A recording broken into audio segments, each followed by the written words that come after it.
Vamos mostrar a tabela final da classificação do GP da Emília-Romagna. Quem vai largar na pole position é o Fred Slater, da Kick-Sauber, ao lado do Gabriele Mini, da Alpine. Na segunda fila, larga o Arthur Leclerc, da Ferrari, e Patricio Ward, da McLaren. Na terceira fila, larga o Oliver Gutt, da Red Bull, e Tuuka Taponen, da Kick-Sauber. Na quarta fila, larga o Giuseppe Maria Marti, da Racing Bulls, e Nikita Mazepin, da BMW. Na quinta fila, larga Luke Browning, da Williams, e Ayumu Iwasa, da Racing Bulls.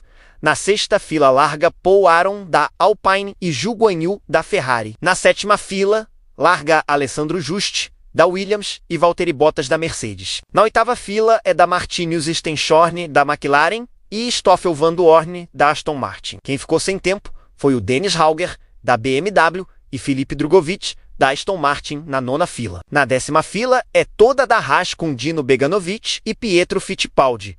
E na última fila larga Arvid Lindblad, da Red Bull, e Frederic Vesti, da Mercedes. Agora a gente vai para a corrida. Fique aí.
Agora iremos mostrar a tabela final do GP da Emília-Romagna de pilotos reservas. Na primeira posição ficou Fred Slater, da Kik Sauber. Na segunda posição ficou Patricio Ward, da McLaren. Na terceira posição ficou Tuukka Taponen, da Kik Sauber. Na quarta posição ficou Giuseppe Maria Marti, da Racing Bulls, com a volta mais rápida. Na quinta posição ficou Luke Browning, da Williams. Na sexta posição ficou Paul Aron, da Alpine. Na sétima posição ficou Zhu Guanyu, da Ferrari. Na oitava posição ficou Alessandro Justi, da Williams. Na nona posição ficou Nikita Mazepin, da BMW. Na décima posição ficou Arvid Lindblad, da Red Bull. Na 11ª posição ficou Gabriele Mini, da Alpine. Na 12ª posição ficou Oliver Gutt, da Red Bull. Na 13ª posição ficou Arthur Leclerc, da Ferrari. Na 14ª posição ficou Martinus Stenshorn, da McLaren. Na 15ª posição ficou Ayumu Iwasa, da Racing Bulls. Na 16ª posição ficou Stoffel Vandoorne, da Aston Martin. Na 17ª posição ficou Valtteri Bottas, da Mercedes. Na 19ª posição ficou Felipe Drugovich, da Aston Martin. Na 20ª posição ficou Dino Beganovic, da Haas. Na penúltima posição ficou Pietro Fittipaldi, da Haas. E na última posição ficou Frederic Vest, da Mercedes. Aliás, a porcentagem de pontuação foi normal, 100%. Então a pontuação é cheia. Do primeiro até 12º colocado, recebe a pontuação normal. No campeonato de pilotos reservas está dessa forma após essa etapa: Oliver Gutt, Dino Beganovic, Arthur Leclerc, Pietro Fittipaldi, Tuukka Taponen, Ayumu Iwasa, Arvid Lindblad, Dennis Hauger, Frederic Vesti, Pepe Marti, Luke Browning, Martinus Stenshorn, Nikita Mazepin, Paul Aron, Stoffel Vandoorne, Patricio Ward, Felipe Drugovich, Fred Slater, Zhou Guanyu, Vitor Martins, Valtteri Bottas, Alessandro Justi, Franco Colapinto, Theo Pourchaire, Gabriele Mini e Taylor Barner é o último colocado no campeonato. No campeonato de construtores está assim: na primeira posição é da Haas com 445,4 pontos, na segunda posição é da Red Bull com 426 pontos, na terceira posição é da Racing Bulls com 388,9 pontos, na quarta posição é da Kik Sauber com 371,8 pontos. Na quinta posição é da BMW com 351,1 pontos. Na sexta posição é da Williams com 344,7 pontos. Na sétima posição é da Ferrari com 328,6 pontos. Na oitava posição é da McLaren com 324,6 pontos. Na nona posição é da Aston Martin com 289,3 pontos. Na penúltima posição é da Alpine com 284,1 pontos e na última posição é da Mercedes com 272,8 pontos. Então foi isso. Espero que vocês tenham gostado. Se gostaram, deixe o like, se inscreva no canal e ative o sininho das notificações, antes de encerrar o vídeo. Queríamos explicar que tivemos problemas envolvendo acesso do dono do canal a essa conta, mas que agora ele conseguiu recuperar e vai tentar repor vídeo para vocês. Lembrando, vamos aplicar agora esse tipo de vídeo para terminar o mais rápido que puder e a temporada de 2026 vai ser nesses moldes para economizar tempo, mas fica tranquilo que sempre teremos análise pré-corrida e após-corrida para a temporada que vem. Como recompensa, a gente te espera na qualificação do GP dos Estados Unidos de reservas e depois da corrida. Tchau pessoal, até qualquer dia.